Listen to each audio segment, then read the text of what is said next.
இப்படி நம்முடைய சாஸ்திரத்தில் சொல்லி இருக்கக்கூடிய இந்த தர்மம் விஷயத்தில் அநேகமான சூக்ஷ்ம விஷயங்களை நாம் சாஸ்திரத்தினாலேயும் பெரியோர்களாலேயும் தெரிந்து கொண்டு நாம் ஆச்சரணம் பண்ணணும். சரியான சமயத்தில் சந்தியாவந்தனம் பண்ணணும். அதாவது பிராத்தः காலத்தில் சூரியோதயத்துக்கு முன்னாடி சந்தியாவந்தனம் ஆரம்பிக்கணும். அர்க்ய பிரதானம் செஞ்சு காயத்ரி ஜபத்தை ஆரம்பிக்கணும். சாயங்காலம் சூரியாஸ்தத்துக்கு முன்னாடியே சந்தியாவந்தனத்தை ஆரம்பித்து அர்க்ய பிரதானம்னு காயத்ரி ஜபம் பண்ணணும். ஆனால் அந்த சமயத்தில் தன்னுடைய குரு வந்தால் அப்போ அந்த குருவை சுவாகதிக்கணுமா, சந்தியாவனத்துக்கு உட்காரணுமா அப்படின்னு சொன்னால் குருவை சுவாகதிக்கணும். குருவை சுவாகதிக்கிறது தான் தர்மம். ஏன்னு கேட்டாக்கு அந்த சமயத்தில் நீ குரு விஷயத்தில் உபேட்சா பாவத்தோடு இருந்தால் நீ பண்ற அந்த சந்தியாவந்தனத்தை பலிக்காது. ஏன்னு கேட்டாக்கு குருங்கிறவர் எல்லாத்தை விட ஆதரவுக்கு ஸ்ரத்தைக்கு பாத்திரமானவர். அதனால் அப்பேற்பட்ட குரு விஷயத்தில் குரு வந்த இருக்கட்டும், நான் சந்தியா முடிச்சுட்டு வரேன் அப்படின்னு சொன்னாச்சு, குரு என்ன நினைச்சுப்பார்? நாம் நம்முடைய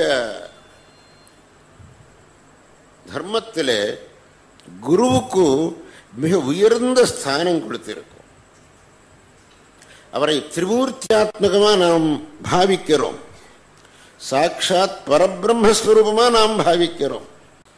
அதிலையும் எந்த அளவுக்கு நம்ம முன்னோர்கள் குரு விஷயத்தில் ஒரு பாவனையை வைத்து கொண்டிருந்தார்கள் அப்படின்னு கேட்டால், ஏகாட்சர பிரதாதாபி, நமக்கு ஒரு அக்ஷரத்தை உபதேசம் பண்ணியிருந்தாலும் கூட அவர் விஷயத்திலையும் நாம் குரு பாவனை பூஜ்ய பாவனை வைத்துக் கொள்ள வேண்டும்.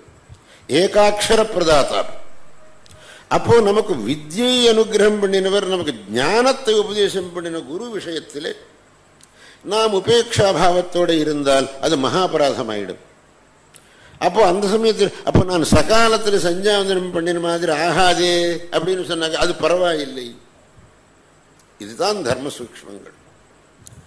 இந்த தர்ம சூக்ஷ்மங்களை நம்முடைய ஜீவனத்திலே நாம் தெரிந்து கொள்ள வேண்டும் என்று சொன்னால் பெரியோர்களாலேயும் நம்முடைய ஸ்மிருதி இதிஹாச புராண தர்மசாஸ்திரங்களையும் இதிலிருந்து நாம் தெரிந்து கொண்டு நம்முடைய ஜீவனத்திலே ஸ்ரேயஸுக்கு காரணமான அந்த தர்மத்தை ஆச்சரணம் பண்ணணும்.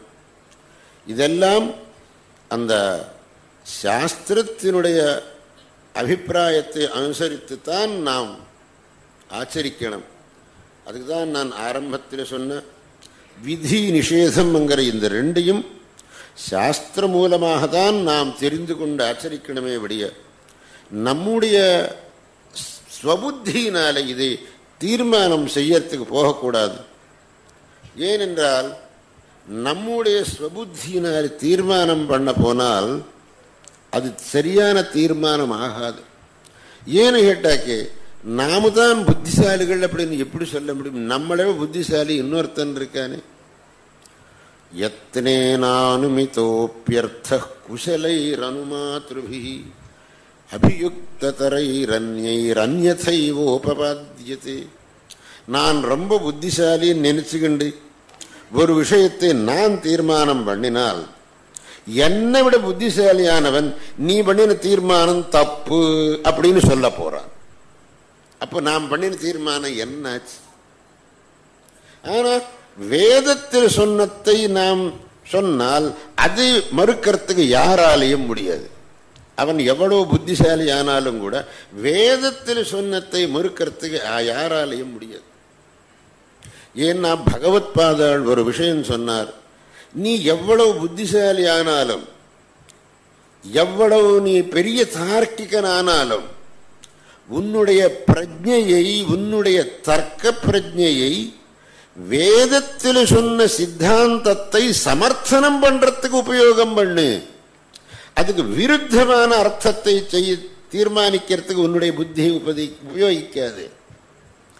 வாக்கியார்த்தஸ்ச விசாரியதாம் ஸ்ருதிசிரஃ பக்ஷஸ் சமாஸ்ரீயதாம் துஸ்தர்க்காத் சுவிரம்யதாம் ஸ்ருதிமதஸ்தர்க்கோனுசந்தீயதாம்.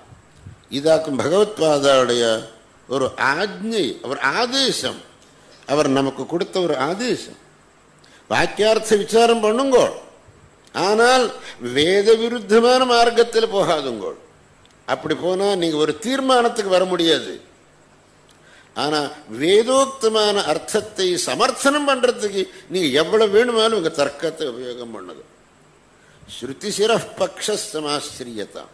அதனாலே நாம் இந்த தர்மா தர்மங்களை பற்றி சொல்ற போது சாஸ்திரம் என்ன சொல்லியிருக்கோ அதை சரியா புரிந்து கொண்டு அது மாதிரி நாம் நடந்து கொண்டால் நம்ம ஜீவனத்திலே, இந்த ஜீவனத்திலையும் வரும் ஜீவனத்திலையும் நாம் ஸ்ரேயஸை அடைய முடியும்.